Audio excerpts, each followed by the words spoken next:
So after last time, I've debated a great deal about what I should do next. Should it be episode 2, which technically follows? But I decided I wanted to cleanse my palate first, so we're going to skip ahead to the next one after 2, which in this case would be 7. It's the new math.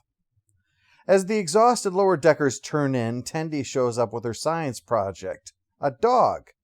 She made it from the ground up. Just to be clear, this is a normal dog, and she's messing with us.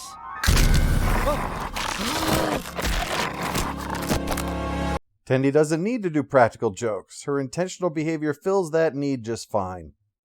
After the titles, we find out that this is a chains of command situation, where the captain, first officer, and head of security are off on a special mission involving some special seeds.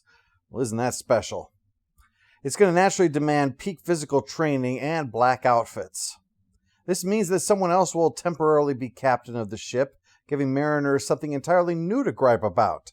Like there's not enough already.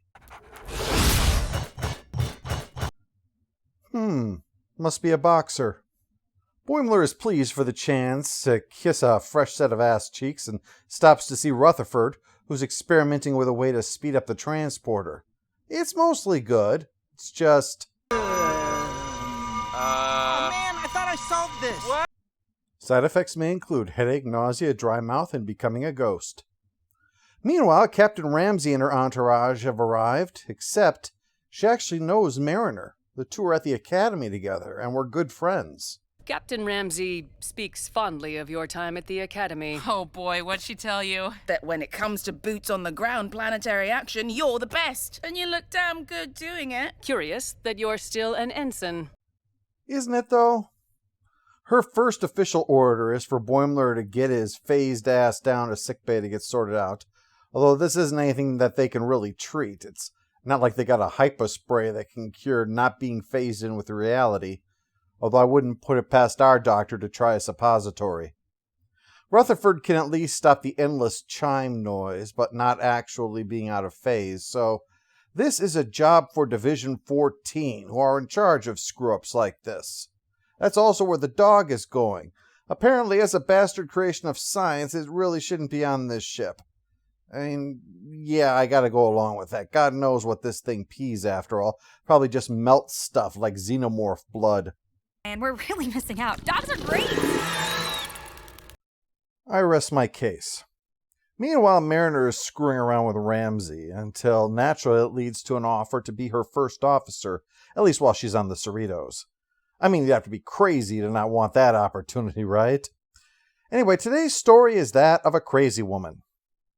Meanwhile, the ship of doom arrives to take away Boimler and the dog, with Tendi coming along so she can say goodbye once they reach their destination planet, the farm. I must warn you, stepping aboard this vessel is consent to be surrounded by dark abnormalities and the clinically obscene. I'm going to assume that you're not in charge of keeping the patient's spirits up. As for Mariner, she's with Ramsay's entourage, joining in the swapping of stories with all the dipshit things that she does. She cannot read the room, no. The reading skill of a medieval farmer who fell down a well. What follows this is incompetence bordering on an art form. After first screwing up in every basic way possible on the bog planet, she then starts screwing up trying to do the simplest of bridge-related tasks once they get back. It's like the Lady of the Lake appeared to bestow on her a sword named Clusterfuck. Over on the ship of doom, Boimler and the dog are finally brought to the quarantine area where all the other victims of strange crap are kept. The de facto leader is a guy who has half his body aging forward really fast and the other half aging backwards. And there's a creature called Anthony that I'm guessing is based upon the newts from Threshold. Not sure, that would require thinking about Threshold, and I don't like to do that. Anyway, Half and Half says that they've been on board for months, that the farm is a lie. This ship is the farm, Starfleet's dirty little secret, locking away horrors like them so they can pretend that these people don't exist. It does sound like something that humans get up to. If Brundlefly hadn't gone maniacal, I don't think there's any way that he was just going to go and get a job somewhere Even the most progressive lab was going to be probably freaked out by his appearance, no matter how smart he was. Meanwhile, the Cerritos has gone looking for the Rubidoux when it missed its rendezvous and found it powered down in a drift. The team heads over, but once again, Mariner is all thumbs. I mean, not literally, otherwise she'd have to be on that ship with Boimler. Speaking of which, they're all planning to mutiny. Bring Spike back! Bring Spike back! Is what they were all chanting. We were all doing it in unison. Boimler has reported this to try to de-escalate the situation. Mutiny! They're in for a rude awakening! No! So his work is cut out for him. Similarly, Mariner is up to her armpits in problems when they find the crew of the Rubidoux. They're all hiding because of some space Leviathan that feeds on power. So that's a real shame, because the rest of the rescue team is turning the reactor on at that very moment. So yeah, the space Leviathan is growing with the whole tentacles and the bursting panels and the run for your lives thing. The captain of the Rubidoux freaks out so much that Mariner finally knocks her out with a punch to the face and then starts taking charge. Ramsay can't help but notice, now that the shit has hit the fan, Mariner has stopped screwing up everything that she touches. So she's figured out. Mariner has been following everything up on purpose to avoid Ramsay promoting her onto her own ship, which is infuriating because at the Academy, Mariner was the best, and not just in doing stuff, but in getting the best out of other people. She should be a captain, not an ensign. As for Boimler, the self-described freaks are ordered confined, but apparently this operates on the honor system, because they all turn on Boimler for ratting them out and chase him into an airlock. Good news, he's finally stopped phasing. Bad news, they open the hatch to send him out into space. Lucky thing for him, and for their murder charge, that they've actually already landed on the farm, a paradise planet where they will be waited on hand and foot while cures are sought for their conditions. Enjoy your path to recovery, my friends.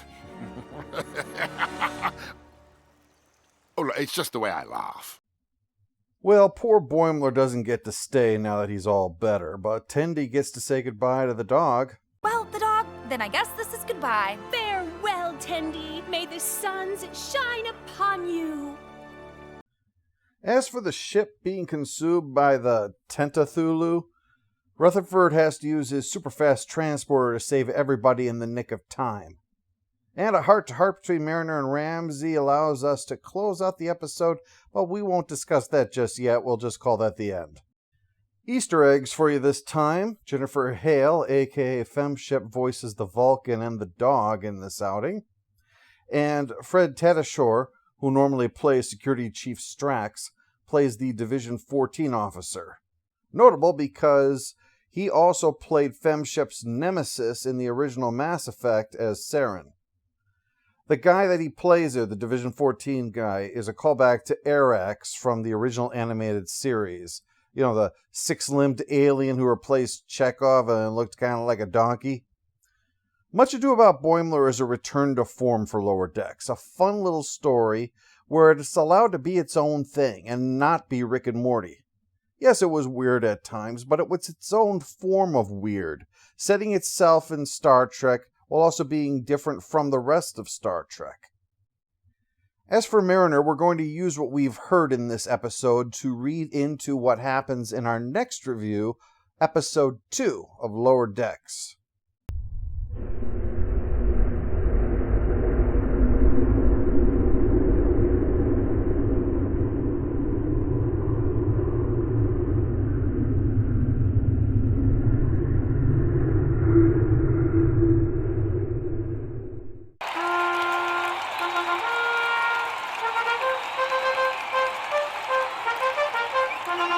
All hail the Overlord! All hail the Overlord!